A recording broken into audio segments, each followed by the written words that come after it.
oh, nandidiri pa. Ay, ang bango guys. Nasusuko pa yung taga video ko guys.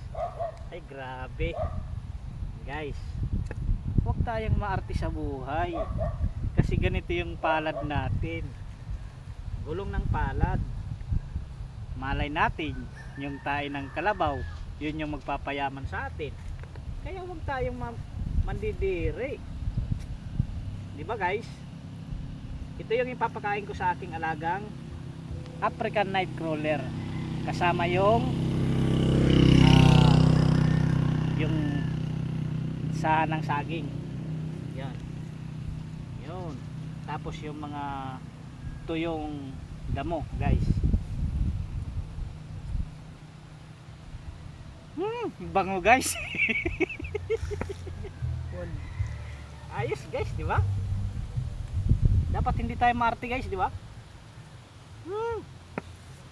Kung nasa ilog pa ako, guys, ginagawa ko tong lotion, guys.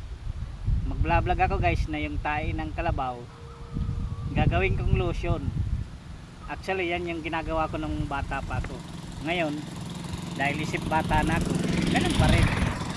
Thank you for watching guys. May pagkain na yung bulati ko.